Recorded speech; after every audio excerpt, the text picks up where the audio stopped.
Сайн байцгаана уу хүнд үзэгчдээ. De facto ярилцлага эхэлж байна. Өнөөдөр бид уурхайн инженерчлэлийн тухай ярина. За манай зочноор Ютагийн их сургуулийн уурхайн инженерийн ангийнхан факультетийнхэн дэд профессор доктор Pratt Рожерс оролцож байна. В.Пратт Рожерс Ютагийн их сургуульд уурхайн инженерийн дэд профессор. Америкийн нэгдсэн улсад Аризонагийн их сургуулийг уурхайн инженерээр бакалавр, магистр, докторийн зэрэг хамгаалсан.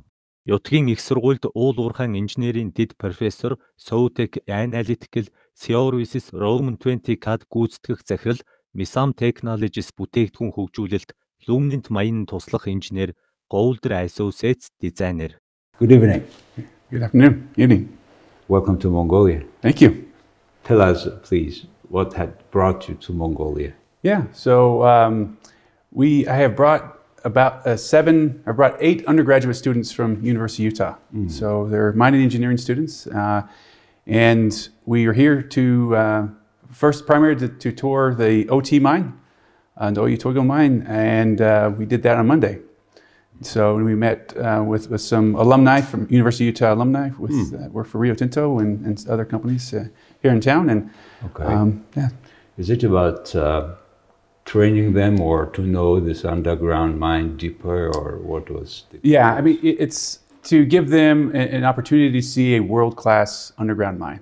Oyu is one of the most advanced modern mines, and to be able to see some of the technology developments that they've implemented and they're using is to give them some kind of a vision of what's possible in mining. This block caving technology that they are using under the ground, kind of relatively new, right, in the mining industry. It is that scale. Block caving, as far as underground mining method, has been around for a bit. They've had some operations in Arizona. They have the Grasberg mine in Indonesia that I forget the exact date when that was started, but that's a fairly mature mine. But every block cave is unique and different, and so the geological conditions and that you have to match the mining method to are all unique. Yes. So, in particular, I have noticed with the 5G generation and a new way of how this technology keeps going on, I understand now it's a little bit different environment than this block caving was starting before. With technology, communications? Yes. Yeah, with technologies, you're able to implement a strategy of Internet of Things. Right? One of the most amazing things that we saw at the OT mine was the amount of sensors they have that monitor the caving propagation, the sensors that monitor the airflow, the ventilation, the monitor where workers are at, where equipment are at. All that is possible because of communications. Yeah, because the sensor, because IoT, mining is becoming, in general, in particular with OT, becoming a more safe place, isn't it? Yeah, you're able to implement controls that to manage risk. Yes. Right. If you understand, mining's a risky endeavor. However, with engineering solutions and technologies, you're able to manage those critical risks. And with technology, with IoT, you're able to, and sensors, you can monitor those controls. Are things behaving in the way they're supposed to behave? And if you can monitor that in real time, you can, if there's something that you can be alerted to that you need to change, what you need to focus on. In Utah, I recall there is a large Rio Tinto owned, old, huge copper mine. There is, yeah. It's the Kennecott, Bingham Canyon Kennecott mine. So how is it? It's a reserve going on now. So how many years to go? They still, from the surface mine, I think they'll have.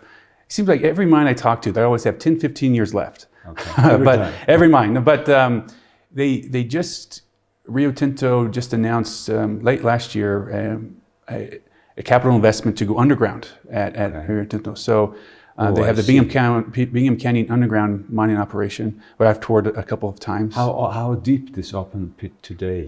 The open pit is about a mile deep, right? It's quite long. And then a mile across. And yet to go under the ground? And then, you get to... From the bottom or somewhere else? You get to the portal, you go to the bottom of the mine and go underground.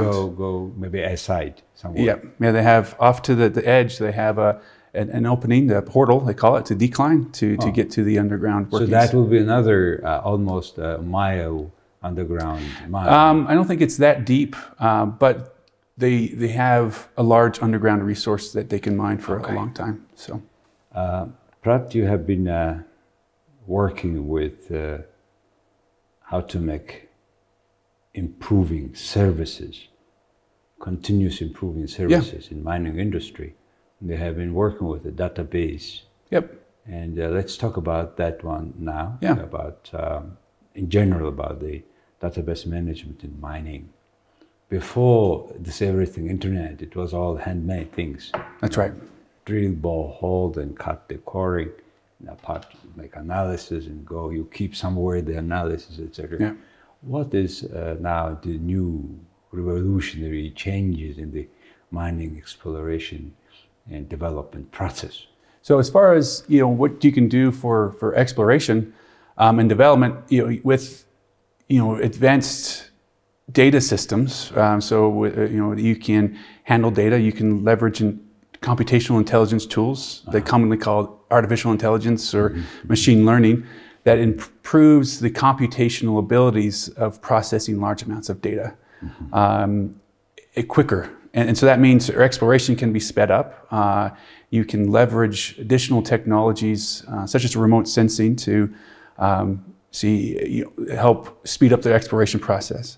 Once you have a mine, the amount of tools that are monitoring the mines has increased exponentially, right? With Internet of Things, the amount of sensors that are used to monitor mines is really big. That means we have more, deeper, and wider range of data about each mine. That's right. Nowadays. Yeah. And it substantially increases the database capacity, the volume of data we have to store. And according to Mongolian mining law, each mine is to report their data to the mining authority in Mongolia. Okay. And in that way, the mining authority, supposedly, I guess, they must have database from each mine so that we know, ordinary people, the government know where and what kind of mine, the minerals we have or we potentially may have. Okay. So that requires more capacity of database storage. That's right. And processing, and which will help, I think, down the road at the other exploration works. In that sense, the huge database from each mine being collected. Right. And so what is very important in that sense? What makes a different mining industry database storage data center different than other data center? I think the scale, right? The scale is different. In some industries, you'll have data sets that are quite long, meaning there's lots of records. In mining, you find you have a lot of data sets that are really wide and not really long. And so that changes the type of computational tools you can use and leverage. And from an exploration perspective, if you're talking about exploration data, it's actually a pretty progressive and novel idea of storing that data. There's lots of exploration data that have been lost over the years. And so they have to recreate those efforts. Exploration is very expensive. So you don't want to lose that information so that you can come back. That's the case of Mongolia when we had a lot of geologists from Russia. Right. Many data was taken. Yeah. And from time to time, people go, depending on the location of the site that to explore, they go to Russia and finding out here and there some data. So we understand what does it mean to lose data. Yep. you have been professor in continuous improving of mining process, etc. What would you advise to a country like Mongolia in terms of having these data carefully and storing somewhere and processing, and yet also teaching the students? Yeah. What would be your advice? So for exploration data, I would, make sure that you have good protocols for consistency in database structure. That would make it easier for as many people to have access to the data and understand the data as quickly as possible. With that, if we have lots of data, you can train models, so machine learning models that can become smarter. And so having a consistent structure of database structure and lots of data can help facilitate that exchange. For operational data, I think working with vendors on database structures and to help facilitate this exchange of data as well would be helpful, right? Where you have lots of OEMs, so Caterpillar, Komatsu, and so forth. They have different protocols for handling data of their equipment, and there are methods to be able to extract the data from those machines to help make better decisions. And yet you need to integrate those data from Komatsu, from Caterpillar. That's correct. Yeah, in terms of operation and production, right? So a lot of work, a lot of data warehousing. That's correct. And there's the technology around data warehousing has improved dramatically over the years, and it continues to improve.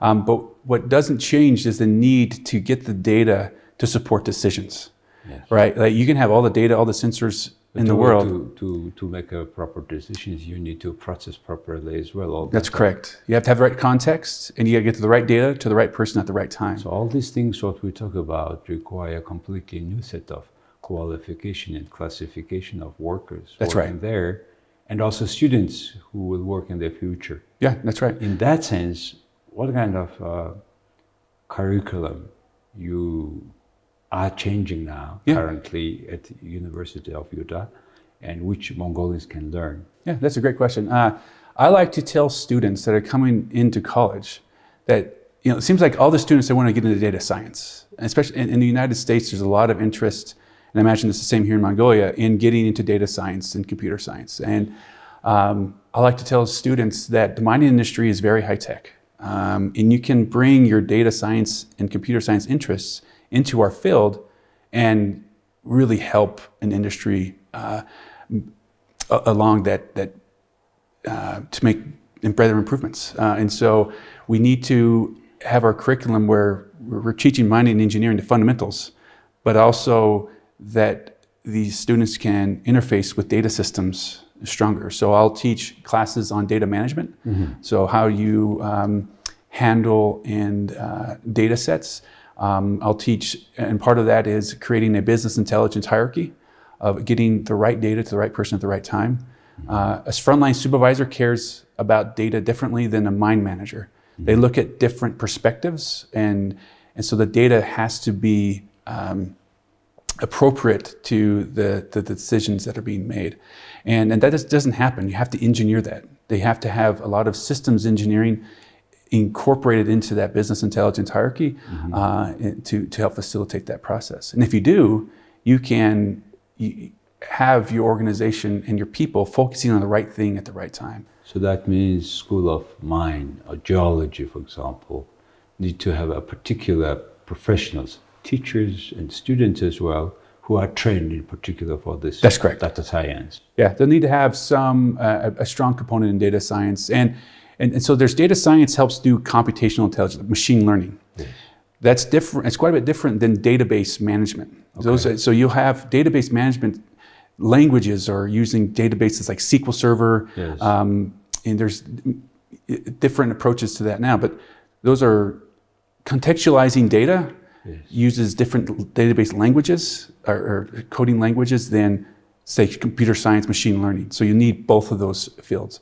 So that means that in the School of Mine Geology, you have not only the geologists, but the huge professionals of data processing, data warehousing, and That's right. It needs to be represented data there. processing and system engineering, etc. Yeah. So in that way, that school, the geologist in the modern time, is not only just a geologist.